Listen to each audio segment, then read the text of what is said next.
यज्ञशाला में उपस्थित आर्यवन विकास farm trust के माननीय उप प्रधान जी, मंत्री जी, विद्यार्थीगण, धार्मिक सज्जन वृंद, मातृशक्ति,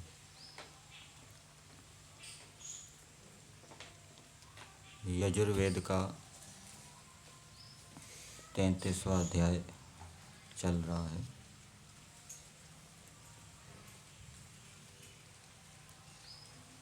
कल हमने 33वें अध्याय की मंत्र संख्या 8 के ऊपर विचार किया था।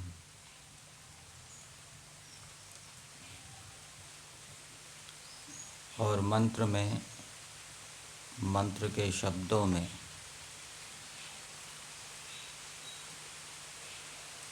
दिया गया था कि देवः, विद्वान लोग, अग्नि को प्रकट करते हैं, विद्युत को प्रकट करते हैं। और वो विद्युत या अग्नि कैसी है उसके विषय में बताया कि वो अतिथि है, अतिथि के समान है अग्नि। जैसे घर के अंदर कोई अतिथि आ जाए तो पहले उसको भोजन आदि दिया जाता है, इसी प्रकार से अग्नि के अंदर भी पहले हम उत्तम उत्तम पदार्थों को डालकर हवन करते हैं, अग्निहोत्र करते हैं, पश्चात भोजन आदि करते हैं। अथवा जैसे अतिथि का सत्कार किया जाता है, वैसे ही अग्नि के अंदर उत्तम उत्तम पदार्थों को डालकर उसका सत्कार किया जाता है। इस कारण से उसको अतिथि कहते हैं। अथवा जैसे अतिथि सत्कार करने योग्य है, अतिथि से हमें लाभ उठाना चाहिए, उसी प्रकार से अग्नि से भी हमें लाभ उठाना चाहिए। तो ऐसी विद्युत रूप अग्नि को विद्वान लोग प्रकट करते हैं। तो इस मंत्र के माध्यम से परमेश्वर का क्या तात्पर्य है? जैसे किसी मनुष्य ने दूसरे व्यक्तियों को कहा कि विद्वान लोग गायों का पालन करते हैं, तो कहने का तात्पर्य क्या है कि आप भी गायों का पालन करो और उनसे लाभ उठाओ, खेती आदि के माध्यम से अथवा दूध घी आदि के माध्यम से। स्वयं भी लाभ उठाओ, दूसरों को भी लाभान्वित करो, पुष्ट करो। इसी प्रकार से यहाँ पर भी परमेश्वर का तात्पर्य है कि जैसे विद्वान लोग विद्युत को प्रकट करते हैं यज्ञ के निमित्त, तुम भी यज्ञ के निमित्त विद्युत को प्रकट करो और उससे अनेक प्रकार के लाभों को उठाओ, अपने प्रयोजनों को सिद्ध करो, अपने कार्यों को सिद्ध करो। और वो अग्नि कहाँ कहाँ विद्यमान रहता है वो भी बताया गया है। अग्नि पृथ्वी में भी रहती है, विद्युत रूप अग्नि जल, वायु और आकाश में भी विद्युत रूप अग्नि रहती है। सूर्य भी एक अग्नि रूप है और वो अग्नि पात्र है। पांति रक्षन्ति येन, रक्षा का साधन है। जैसे कि हम संध्या के मंत्रों में बोलते हैं अशनि ऋषभः, विद्युत क्या है? ईशु के समान है, बाण के समान है। बाण हमारी रक्षा करते हैं और दुष्टों की ताड़ना करते हैं। इसी प्रकार से अग्नि का हम ठीक ठीक उपयोग करेंगे तो वो हमारी रक्षा करेगी, और यदि ईश्वर की आज्ञा का उल्लंघन करके हम अग्नि का दुरुपयोग करेंगे तो वो हमें नष्ट करेगी बाण के समान। तो अग्नि से हमें अपनी रक्षा करनी चाहिए। न्याय युक्त व्यवहार से अग्नि को प्रकट करके उसके माध्यम से हमें कार्यों को सिद्ध करना चाहिए। आज मंत्र संख्या 11 का स्वाध्याय किया गया। मंत्र है आयदिशे नृपतिम तेज आनट शुचि रेतो निषिक्तम द्यौरभिके अग्नि शर्धम अनवद्यम युवानम स्वाध्यम जनयत सूदयत च। मंत्र का देवता है अग्नि और भूमिका में लिखा है, फिर उसी विषय को इस मंत्र में कहा है। और ये कौन सा विषय है? अग्नि के विषय में बताया गया है। सूर्य रूप जो अग्नि है उसके विषय में बताया गया है। भावार्थ देखेंगे तो उसका पता लगेगा। भावार्थ पढ़ते हैं। इस मंत्र में वाचक लुप्तोपमा अलंकार है। जैसे अग्नि में होम किया द्रव्य तेज के साथ ही सूर्य को प्राप्त होता है। होम किया मतलब अग्नि को दिया गया, अग्नि में डाला गया। तेज के साथ ही सूर्य को प्राप्त होता है। और संस्कृत भाग में दिया है तेजसा सह एव। और सूर्य जल आदि को आकर्षण कर वर्षा करके सबकी रक्षा करता है।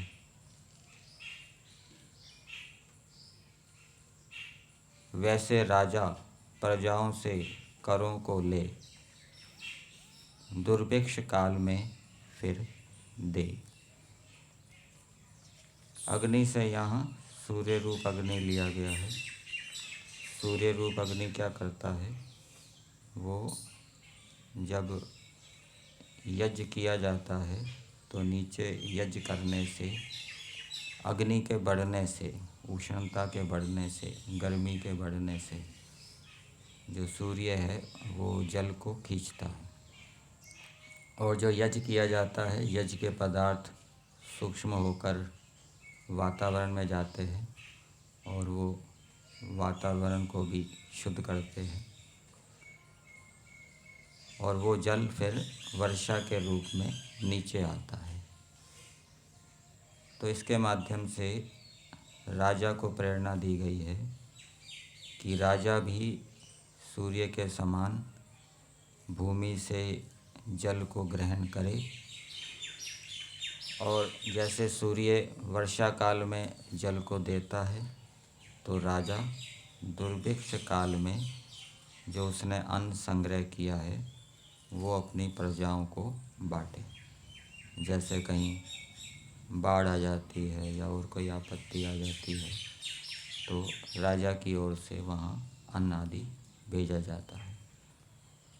फिर आगे दिया है श्रेष्ठों को सम्यक पालना और दुष्टों को सम्यक ताड़ना देके प्रगल्भता और बल को प्राप्त होता है। ये वाली बात मंत्र में नहीं दी गई। ये भी राजा का कर्तव्य है कि राजा जो श्रेष्ठ मनुष्य हैं उनकी अच्छी प्रकार से पालना करे, रक्षा करे, दुष्टों की अच्छी प्रकार से ताड़ना करे और प्रगल्भता और बल को प्राप्त होता है। तो इससे वो प्रगल्भता का अर्थ दृढ़ता लेना चाहिए, इससे वो दृढ़ होता है और बल को प्राप्त होता है। अब मंत्र के शब्दों को पदार्थ के माध्यम से देखते हैं। पदार्थ में दिया गया है, हे मनुष्यों, यत् जब ईशे वर्षा के लिए, ये ईशे पद उसमें भी आता है। यजुर्वेद का जो पहला मंत्र है ईशे त्वर्जे त्वा, वहाँ ईशे का अर्थ अन्न किया है और विज्ञान किया है, ठीक है। यहाँ वर्षा किया है, वर्षा के लिए, ये चतुर्थी विभक्ति है। वहाँ ईशे त्वर्जे त्वा वो ऊर्जा देने वाले अन्न के लिए या विज्ञान के लिए, वहाँ ऐसा अर्थ किया जाएगा। तो वर्षा के लिए निषिक्तम शुचि तेजः, अग्नि में घृत आदि के पड़ने से निरंतर बड़ा हुआ, ये तेज का विशेषण है। संस्कृत भाग में इसका अर्थ दिया है,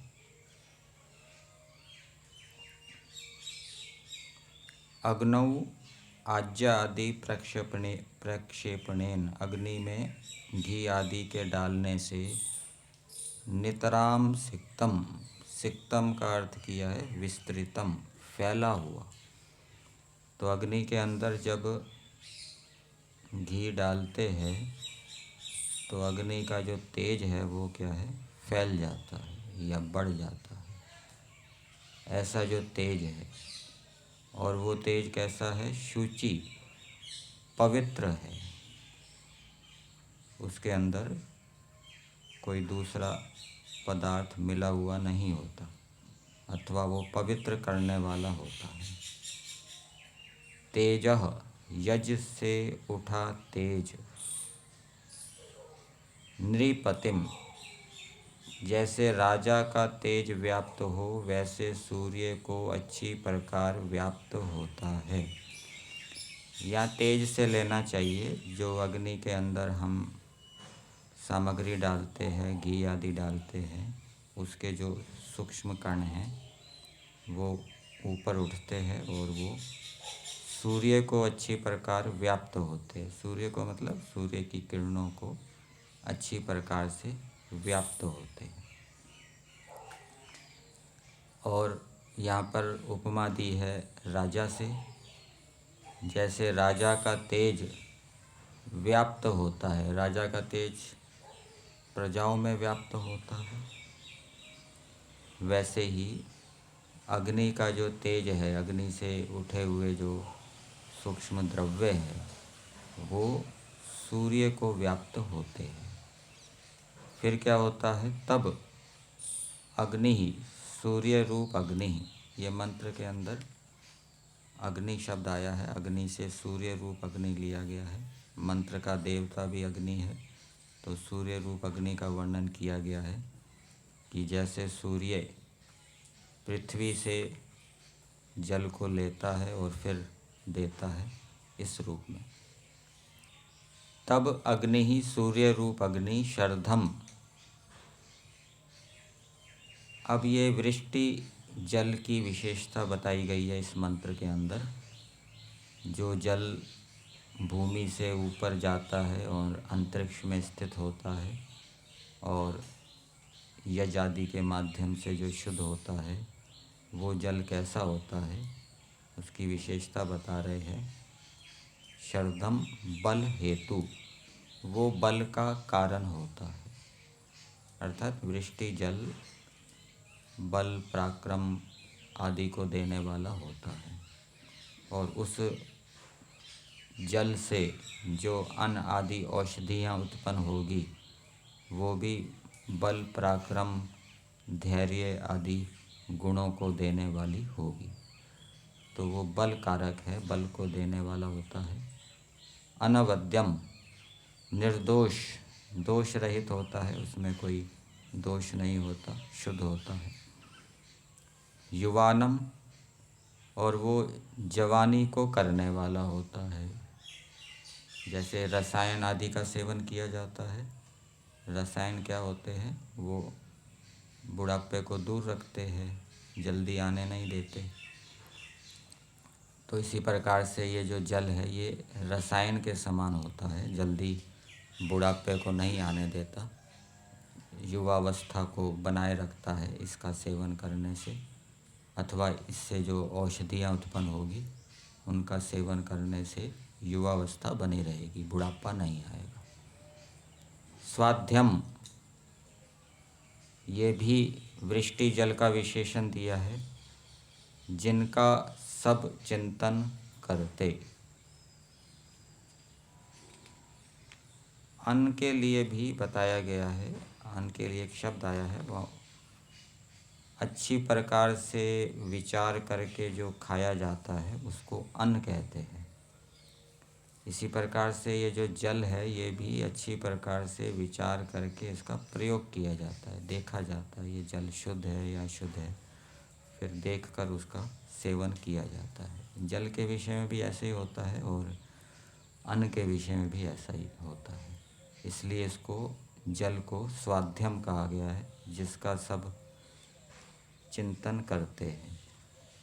अथवा इसका दूसरा अर्थ यूँ ले सकते हैं कि जिसका सब कामना करते हैं, ठीक है, चिंतन कर रहे हैं मतलब उसकी कामना कर रहे हैं, इस प्रकार का जल हमें प्राप्त हो, जो कि बल कारक है, युवावस्था को देने वाला है, युवावस्था को बनाए रखता है। और इस वृष्टि जल की विशेषता बता रहे हैं, रेतः, ऐसे पराक्रमकारी वृष्टि जल को, और ये जो जल है ये पराक्रम को देने वाला है, बल को देने वाला, पराक्रम को देने वाला। बल और पराक्रम में क्या अंतर हुआ? पराक्रम का मतलब है, पराक्रम के साथ साहस जुड़ा होता है, किसी कार्य को करने का साहस करके किसी कार्य को प्रारंभ कर दिया और फिर उस कार्य को पूरा कर देना, ये क्या कहलाता है? पराक्रम। राजा का पराक्रम क्या है? शत्रुओं को जीत लेना राजा का पराक्रम है, ठीक है ना। यदि वो शत्रुओं को जीत नहीं पाता अथवा उसके प्रजा के अंदर जो चोर डाकू हैं उनको अपने वश में नहीं कर पा रहा, तो वो अपना पराक्रम नहीं दिखा पा रहा। इसी प्रकार से वैश्य का पराक्रम क्या है कि वो अधिक से अधिक उत्तम अन्न आदि को उत्पन्न करे, अच्छी प्रकार से वो पशुओं का पालन करे, पशुओं की वृद्धि करे, ये वैश्य का पराक्रम है। तो जब वृष्टि होती है, वृष्टि होने से वृष्टि का जल भूमि के ऊपर आता है और फसलों को, पेड़ पौधों को वो जल प्राप्त होता है, तो जो अन्न आदि औषधियाँ उत्पन्न होती हैं वो बल पराक्रम को देने वाली होती हैं। और गाय आदि पशु भी चरते हैं, खाते हैं, तो उनके दूध के अंदर भी वो विशेषता आती है, जिसका सेवन करके फिर मनुष्य बल पराक्रम से युक्त होते हैं।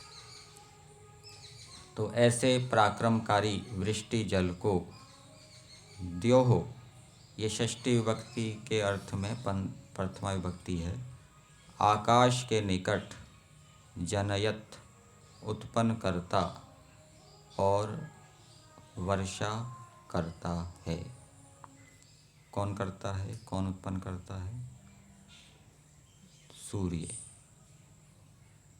तब सूर्य रूप अग्नि शर्धम अनवद्यम युवानम स्वाध्यम रेतः, ऐसे जल को द्योहो, आकाश के निकट उत्पन्न करता और वर्षा करता है। तो इस मंत्र के अंदर यज्ञ का संबंध वृष्टि के साथ दिखाया गया है। और एक जगह महर्षि दयानंद जी ने वेद भाष्य में लिखा है, नियम से किया गया जो यज्ञ है वो वृष्टि का हेतु होता है। और ऋग्वेद आदि भाष्य भूमिका में यज्ञ को वृष्टि का कारण इस रूप में बताया गया है कि जब यज्ञ किया जाता है तो नीचे पृथ्वी में अग्नि बढ़ती है, गर्मी बढ़ती है, गर्मी के बढ़ने से फिर जल ऊपर जाता है और फिर वो वृष्टि का कारण बनता है। तो इस मंत्र के माध्यम से परमेश्वर ने मनुष्यों को ये प्रेरणा दी है कि मनुष्य यज्ञ करके वृष्टि का कारण बने, जिससे कि बलकारी, पराक्रमकारी अन्न औषधियाँ आदि की प्राप्ति हो। ये भी तात्पर्य है। और महर्षि दयानंद जी ने उपमा अलंकार से एक दूसरा तात्पर्य भी बताया कि जैसे सूर्य जल को आकर्षित करता है और फिर पृथ्वी पर छोड़ता है, वैसे ही राजा को भी प्रजाओं से कर लेना चाहिए और दुर्भिक्ष काल में फिर उसको दे देना चाहिए।